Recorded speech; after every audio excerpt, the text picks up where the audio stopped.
বেড়াই, গাড়িতে চললে পেট্রোল পুড়ে, গাড়িতে চললে ডিজেল পড়ে। যদি উনারা আমাকে কথা দেন যে জয় শ্রীরাম বললে প্রত্যেকদিন 30 টাকা লিটার তেল দেব, আমি হাবিবুল্লাহ পাম্পে যে প্রথমেই জয় শ্রীরাম বলে দেব, দেবেন তেল? দিতে পারবেন? পারবেন? পারবেন না। তাহলে এইরকম একটা ফাউল কথাকে তুলে ভারতবর্ষের 140 কোটি মানুষের আপনারা মাথাকে অন্যদিকে ঘুরিয়ে দিতে চাইছেন। তাই আপনাদেরকে আমরা বলতে চাইছি, এই জালসা থেকে, এই আওয়াজ থেকে, এই মোবাইলের মাধ্যমে, সোশ্যাল মিডিয়ার প্ল্যাটফর্ম ইউজ করে যে এই ফাউল বকা অবিলম্বে বন্ধ করে কি করে ভারতবর্ষের মানুষরা শান্তিতে থাকে, কি করে 8 বছরের আসিফার সঙ্গে ধর্ষণ বন্ধ হতে পারে, কি করে 22 বছরের উন্নয়ের একটা হিন্দু মহিলাকে ধর্ষণ করে তাকে দিবালোকে হত্যা করতে পারে, এটা বন্ধ করার আপনাদেরকে পরিকল্পনা করতে হবে এবং আওয়াজ তুলতে হবে। আরে এই আওয়াজ যদি আপনারা তুলতে পারেন তাহলে আমাদের দেশে ইনশাল্লাহ শান্তি আসবে, নচেত আমাদের দেশে শান্তি আসতে পারে না। পারে? পারে? আচ্ছা, যারা জয় শ্রীরাম বলেন তারা কি 400 টাকায় গ্যাস পান? যারা জয় শ্রীরাম বলেন কম পয়সায় ওষুধ পান? যারা জয় শ্রীরাম বলেন তারা 106 টাকার পেট্রোল 40 টাকাতে পান? পান না। আপনাদের কি আজকে কেউ খবর দিয়েছে যে আমার হিন্দু ভাইয়েরা রাজস্থানে একে অপরের সঙ্গে মারামারি, মার্ডার করাকরি শুরু করে দিয়েছে? দিয়েছে খবর? দিয়েছে? এই তো অনেকেই জানেন। খবরটা যদিও ন্যাশনাল চ্যানেলে আসেনি, আজকে তারাই মারামারি করছে। আমি তো বড় বড় সভা থেকে বলেছি, হিন্দু মুসলমান ততক্ষণ ভারতে হবে যতক্ষণ মুসলমানরা আছে। মুসলমানরা যদি চুপ হয়ে যায়, ভারতে আর হিন্দু ভাই ভাই থাকবে না। তারা ব্রাহ্মণ, ক্ষত্রিয়, বৈষ্ণব এতে পরিণত হয়ে যাবে। তখন ব্রাহ্মণরা পায়ের ওপরে পা দিয়ে বলবে যে আমরা তো ভগবান আমাদেরকে উচ্চ জায়গা থেকে সৃষ্টি করেছেন, সুতরাং আগে যে এইরকম সিস্টেম ছিল ওই সিস্টেমে ভারত চলবে। তোমরা যারা ছোট জাতির লোক আছো, সামনে একটা কাতারি ঝুলিয়ে তাতে থুথু ফেলো, পিছনে একটা ঝাঁটা ঝুলিয়ে নাও, রাস্তা দিয়ে যখন হেঁটে যাবে যাতে তোমাদের পায়ের দাগটা মিটে যায়। আমি কি তামিলনাড়ুর সেই বাচ্চাটাকে আজ ভুলে গেছি? এত তাড়াতাড়ি ভুলে গেছি যেই বড় জাতির ব্রাহ্মণ ছেলেদের সঙ্গে খেলার জন্য একটু ভুল হয়েছিল, মারপিট হয়েছিল, তার হাতটাকে এইরকম ভাবে ব্রাহ্মণের ছেলেরা জোর করে ধরেছে, ধরার পর তলোয়ার দিয়ে দুটো হাতকে কেটে দিয়েছে। কেটে দেওয়ার পর বলেছে যেই হাত দিয়ে ব্রাহ্মণদের উপরে আঘাত করা হয় সেই হাত তার শরীর আর থাকতে পারে না। তাই আমি আদিবাসীদেরকে বলতে এসেছি, আমার নিচু জাতির ছোট ভাইদেরকে বলতে এসেছি যে ভাইরা আমার, বন্ধুরা আমার, আপনাদেরকে হিন্দু হিন্দু ভাই ভাই বলে মুসলমানদের পিছনে যেভাবে লেলিয়ে দেওয়া হচ্ছে, এইটা যদি বন্ধ না করতে পারেন, আগামী দিনে ভারতবর্ষে টিকে থাকা আমাদের থেকে আপনাদের জন্য আরো কঠিন হয়ে যাবে। হবে না? হবে না? হবে না? হবে না? হবে। কারণ মুসলমানদেরকে তো দবানো যাবে না। মুসলমানরা একমাত্র কাকে ভয় করে? কাকে ভয় করে? আল্লাহকে। আল্লাহকে যখন মুসলমানরা ভয় করে তখন মুসলমানরা কোন সময়তে মাথা নিচু করবে? একটা লোক শুধু বলেছে একটা বাবরি মসজিদ করব, দেখে এসো কত টাকা পড়েছে। হবে কি হবে না সেগুলো পরের কথা, শুধু করব বলেছে। কত টাকা পড়েছে আপনারা জানেন? আমাকে মাস্টার মশাই দেখাচ্ছিলেন আগের দিনই নাকি 501 কোটি টাকা অ্যাকাউন্টে জমা হয়েছে। সত্য না মিথ্যা দাদা? আপনি বলতে পারবেন? দেখেছেন? তাই? হ্যাঁ, শুধু করব বলেছে তাই। ইট কত এসছে জানেন? সিমেন্ট কত এসছে জানেন? বালি কত এসছে জানেন? পাথর কত এসছে জানেন? এবং আজকেও কত টাকা এসছে আপনারা হয়তো জানেন না, শুধু খবরগুলো রাখবেন। মুসলমানদের ক্ষতি হওয়ার কিছু নেই, কারণ মুসলমানরা জান দেওয়ার পরেও কি বাঁচায়? ঈমান বাঁচায়। আপনাদেরকে ছোট্ট একটা কথা বলে দিচ্ছি, যেহেতু আমরা এখানে সবাই মুসলমান শুনছি, আমি আমার মাস্টার মশাই মাস্টার আব্দুল ওয়াহাব দাকে বলেছিলাম, দাদা লস্করপুরে জালসার জায়গাটা বড় করবেন, কারণ আমি সেখানে বক্তৃতা করব। 3-4টা জালসাতে আমি বলেছি। আলহামদুলিল্লাহ, দেখেন কত লোক। সবাই যদি বসে তাহলে আর বসতেও দাদারা দিতে পারবেন না, দাঁড়িয়ে আছেন আলহামদুলিল্লাহ খুব সুন্দর করে। যাক, আমি আজকে শুধু আপনাদেরকে বক্তৃতাই শোনাবো, এবং এই কথাগুলো শোনার প্রয়োজন আছে না নেই? আছে না নেই? আপনারা তো সবাই আমার কথা বুঝতে পারছেন, কারণ আমি সেই ভাষাতেই কথা বলি, সেরকম ভাবেই কথা বলি। আজকে যেহেতু আমরা সবাই মুসলমান, মুসলমানদের ভিতরে একটা দল বেরোয় যারা জাহান্নামের সব থেকে নিচু স্তরে থাকবে। নাম তাদের কি জানা আছে আপনাদের? হ্যাঁ, এই তো আমার দাদা বলেছেন, মুনাফিক। আবু তাহেরদাকে চিনতে পারছেন আপনারা? আবু তাহেরদাকে, হ্যাঁ, যখন লস্করপুর মাদ্রাসাতে পড়তাম, এত সুন্দর কেরাত করতো, এত সুন্দর আজান দিত। দেখেন আমাদের সিনিয়র দাদা খুঁজে পাচ্ছি। আর মোদি গভর্নমেন্ট, আমাদের মোদি সাহেব কোন ক্লাসে যে পড়েছে তার একটা ক্লাসমেটই খুঁজে পাচ্ছে না। পাচ্ছে গো? পাচ্ছে? 8 পাস করলে যেই সময়তে চাকরি হতো, সেই সময়তে মোদিজি বলছে আমি MA পাস করে চা বিক্রি করে বেরিয়েছি। আবার রেলওয়ে ডিপার্টমেন্ট বলছে যে যেই স্টেশনে মোদিজি চা বিক্রির কথা বলছেন, ওই সালে ওই স্টেশনটাই তৈরি হয়নি। দেখেন আমাদের সিনিয়র দাদা আছে, লস্করপুরের আমি খেয়েছি, এখানকার আমার শরীরে শক্তি আছে, রক্ত আছে, আমার শিক্ষকরা আছেন। তো ভাইরা আমার, বন্ধুরা আমার, এই মুনাফিক থেকে আমাদেরকে বাঁচতে হবে। এবং 2026 আমি হাবিবুল্লাহ ওয়ান রেকর্ড বলে যাচ্ছি, 2026 মুসলমানদেরকে খুব মাথা ঠান্ডা করে পা ফেলতে হবে। কারো কথাতে অত সহজে আর রক্ত ঝরালে আমাদের চলবে? চলবে? 26-এ ইনশাআল্লাহ আমরা ভাবনা চিন্তা করে ভোট দেব তো? দেব তো? কাকে দিতে হবে সেই সময়তে আমরা বলবো। এখন কোনো লেভেল নিয়ে আপনাদেরকে বলছি না। তখন যারা সমাজের মেন লোক আছেন ভাববেন ইনশাআল্লাহ কি করলে ভালো হয়। তাই আপনাদেরকে মুনাফিক থেকে বেঁচে থাকতে হবে। জান্নাত কে কে যেতে চান? জান্নাত কে কে যেতে চান? আলহামদুলিল্লাহ, সবাই জান্নাত যেতে চান। আচ্ছা, 3 জন হাত তুলে বলুন তো যে আমি জাহান্নাম যেতে চাই। 3 জন হাত তুলে বলুন তো আমি জাহান্নাম যেতে চাই। কেউ জাহান্নাম যাবেন না মানে মন দিয়ে বক্তৃতা শুনছেন।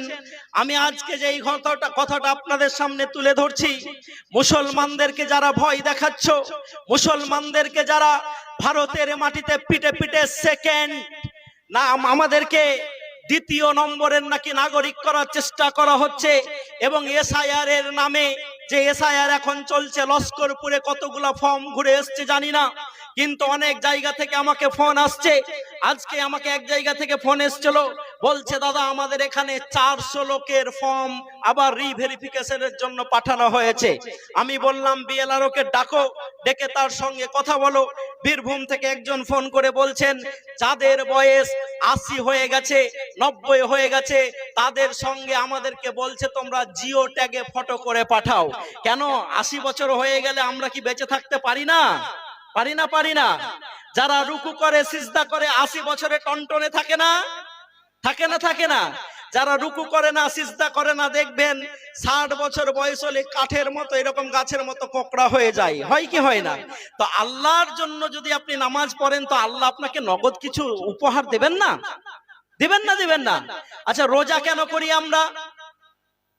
রোজা কেন করি আমরা? রোজা ফরজ, এবং আল্লাহকে খুশি করে কি যেতে চাই? জান্নাত যেতে চাই।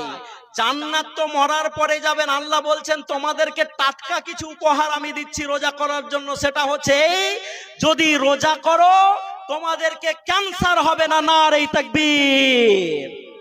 তাহলে এটা নগদ টাটকা লাভ হলো না? যদি নামাজ পড়ো কি হবে? বলে পৃথিবীতে শুধু একটা অবস্থাতে হার্ট থেকে মস্তিষ্কটা নিচে হয়। কখন জানেন? যখন সিজদা করা হয়। যখন সিজদা করে হার্ট থেকে মস্তিষ্কটা তখন নিচে হয়ে যায়। সুবহান রাব্বি ইয়াল আলা। আমরা আল্লাহকে ডেকে বলি। আল্লাহ বলেছেন বান্দা খুব সুন্দর কথা বলছো, নেকি তো আমি দিব, টাটকা কিছু লাভ নিয়ে যাও। তোমাদের ব্রেনের প্রত্যেকটা নার্ভে আমি আল্লাহ যখন সিজদাতে যাও তখন রক্ত পৌঁছানোর ব্যবস্থা করে দিই। নারে তাকবীর। যদি যাকাত দাও কি হবে? যদি যাকাত দাও কি হবে? নেকি তো হবেই হবে, ওটা তো পরে হবে, মরার পরে পাবে। জিন্দাতে শুনে রাখো, যদি যাকাত দাও তাহলে গরিব কেউ থাকবে না। নারে তাকবীর। সৌদি আরবে যাকাত নেওয়ার লোক খুঁজে পায়, দুবাইয়ে যাকাত নেওয়ার লোক খুঁজে পাওয়া যায়, ইয়েমেনে পাওয়া যায়, ইরাকে পাওয়া যায়। যদিও তোমরা ইরাককে তছনছ করে দিয়েছো, হ্যাঁ ইরাককে তোমরা তছনছ করে দিতে পারো, সিরিয়াকে তোমরা তছনছ করে দিতে পারো, কিন্তু শুনে রাখো, যেই বুশ 2001 সালে ওয়ার্ল্ড ট্রেড সেন্টার ভাঙার পর বলেছিল বিশ্ব থেকে আমরা ইসলাম মুছে দিব, সেই আল্লাহ রাব্বুল আলামিন নতুন করে আমেরিকার মাটির নিউ ইয়র্ক সিটির মেয়র করে দিয়েছেন জোহরান মামদানিকে। নারে তাকবীর। তো যারা ইসলাম মিটাতে চেয়েছিল তাদের দেশের মেয়র আল্লাহ রাব্বুল আলামিন মুসলিম করেছেন না করেন নাই? তো মুসলমানদের হারানোর কিছু আছে?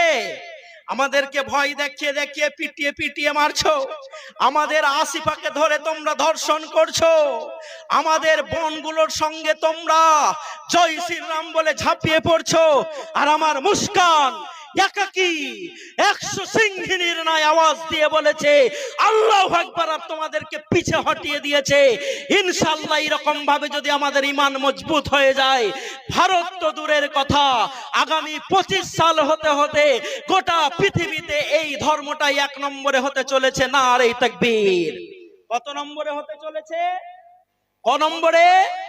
1 নম্বরে। এখন ক নম্বরে আছে আমাদের জানার দরকার আছে না নেই?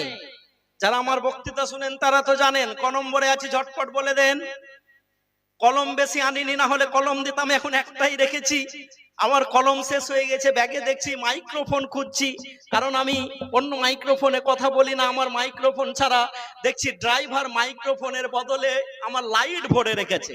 আমি ওনাকে বললাম যে পাল্টে দেন, একটা ভালো আমাকে দেওয়া হয়েছে, আলহামদুলিল্লাহ, যাকেরা ভালো লোক। তো নগদ যদি আপনারা মাদ্রাসা বানান, কি হবে? মাদ্রাসা যদি বানান তাহলে যত ব্লক সভাপতি আছে সব লস্করপুরি হয়ে যাবে। হবে না? হবে না? হ্যাঁ, ভেবে দেখেন, একটা কাটলো তো কি আরো কতগুলো আছে এটা দেখেন। ওটা তো আজকে কেটেছে, আজকে টাটকা খবর কেন দিব? বেশা করে এরা শুনুক না, এখন তো সবাই জেনে গেছে। যাক, আইসি সাহেব এসেছিলেন, আমি মাস্টারদাকে বললাম আইসি সাহেবের কাছ থেকে 1 লাখ টাকা নিতে হবে, ছাড়তে হবে না টাকা, কারো কাছে ছাড়তে হবে না। হ্যাঁ, আমাদের কাছে কেউ এলে আমরা তো পুলিশ অফিসারকে ফোন করে বলে দিই যে এই লোকটাকে পাঠালাম 20,000 টাকা দিয়ে দেন। হ্যাঁ, দিয়ে দেন, কেন দিবেন না? ফোন করে বলে দিই, সে লালগোলা হোক, ভগবানগোলা হোক, বহরমপুর হোক, যেখানে হোক, হয়তো কেউ টাকা চাইতে এসছে, পকেটে টাকা নেই, ফোন তো আছে, পুলিশকে ফোন করে বলে দিলাম যে এই লোকটা যাচ্ছে, আপনি 20,000 টাকার ব্যবস্থা করে দেন। হ্যাঁ, দিয়ে দেয়, অসুবিধা নেই। তো চাওয়া যেতেই পারে, দিতেই পারে। যাই হোক ভাইরা আমার, বন্ধুরা আমার, যারা যারা পেটিশলাকে মেরে দিয়ে একটা জাতিকে মেসেজ দিতে চাচ্ছেন, তারা এই জাতির মেসেজ জানেন নাই, এই জাতির ইতিহাস জানেন নাই। জানেন? জানেন? এরা ইতিহাস পড়ে? এরা ইতিহাস পড়ে? পড়ে নাই। যখন ওই ব্রিগেডের মাঠে একজনকে ধরে বলা হচ্ছে বলো তো জনগণ মন অধিনায়ক জয়, ভারতের জাতীয় সঙ্গীত তো বলতে পারছে? পারছে? পারে নাই। আমি তো প্রমাণ নিয়ে এসেছি, যারা আমাদের কাছে দেশকে ভালোবাসি কিনা তার সার্টিফিকেট চাইছেন, আমি একটা কাগজ নিয়ে এসেছি, একটা পার্টি যারা they did not participate in any anti-British movement from 1922 to 1947, 1925 সাল থেকে 1947 সাল পর্যন্ত ভারতের ইতিহাসে ব্রিটিশদেরকে তাড়ানোর জন্য একটাও আন্দোলন করেন নাই। করেছেন? যদি করে থাকেন প্রমাণ দেন, আমি এখান থেকে আমার 4 চাকা গাড়ি দিয়ে আমি পায়ে হেঁটে চলে যাব, কিন্তু তারা প্রমাণ দিতে পারবেন না। পারবেন?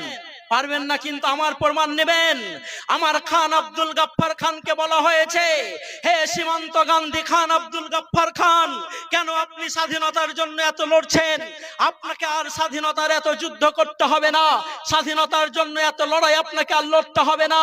খান আব্দুল গাফফার খান বলেছিলেন, যেই 30 জন পাঠান আমার সঙ্গে লড়াই করতে এসে গুলি খেয়ে শহীদ হয়েছে, ওই পাঠানগুলোর পোস্টমর্টেম করা হোক, ময়না তদন্ত করা হোক, আর ময়না তদন্ত করে যদি একটা পাঠানের পিঠের দিকে গুলি লেগেছে এটা প্রমাণ করে দেওয়া হয়, তাহলে আমি আর এই দেশের স্বাধীনতার জন্য যুদ্ধ করব না, লড়াই করব না। একদিন নয়, 2 দিন নয়, 3 দিন ধরে 30 জন পাঠানের বডিকে তন্ন তন্ন করে পোস্টমর্টেম করা হয়েছে। একজন পাঠানের বুকে গুলি লাগে, একজন পাঠানের পিঠে গুলি লাগে নাই। নারে তাকবীর। তাহলে গুলি লেগেছিল কোথায়? গুলি লেগেছিল কোথায়? গুলি লেগেছে তাদের বুকে। বুক পেতে দিয়ে আমরা এই দেশকে স্বাধীন করেছি। নতুন করে আজকে আরশাদ মাদানিকে আমি বলতে শুনছি, আজকে মাহমুদ মাদানিকে আলহামদুলিল্লাহ আমি বলতে শুনছি, যদি জুলুম হয় তো জিহাদ হবে ইনশাআল্লাহ। হবে না? হবে না? আবার জিহাদের অপব্যাখ্যা কেউ করবেন না। জিহাদ মানেটা জেনে নেবেন। জিহাদ মানে হচ্ছে প্রতিবাদ করা। জিহাদ মানে হচ্ছে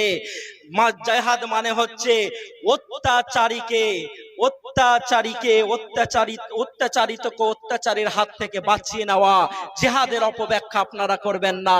মোহাম্মদ বিন কাসেমকে যখন ভারতে পাঠানো হয়েছে, 17 বয়সের একটা বাচ্চা ছেলে যখন ভারতে এসছে এবং দেশে যখন দেখেছে এখানকার মহিলাদেরকে উলঙ্গ করে করে পুজো করা হয়, এখানকার মহিলাদেরকে সমুদ্রের মাটিতে গলায় পাথর বেঁধে নিক্ষেপ করা হয়, এখানকার গরিব মানুষদেরকে গলাতে ঝিঞ্জির বেঁধে দিয়ে পশুর মতো খাটানো হয় এবং এখানকার নিরীহ মহিলাদেরকে ভগবানের নামে, মূর্তির নামে জ্যান্ত জবাই করে দেওয়া হয়, তখন 17 বছরের মোহাম্মদ বিন কাসেম বলেছিলেন, এই জিনিস আমি করতে দিতে পারি না।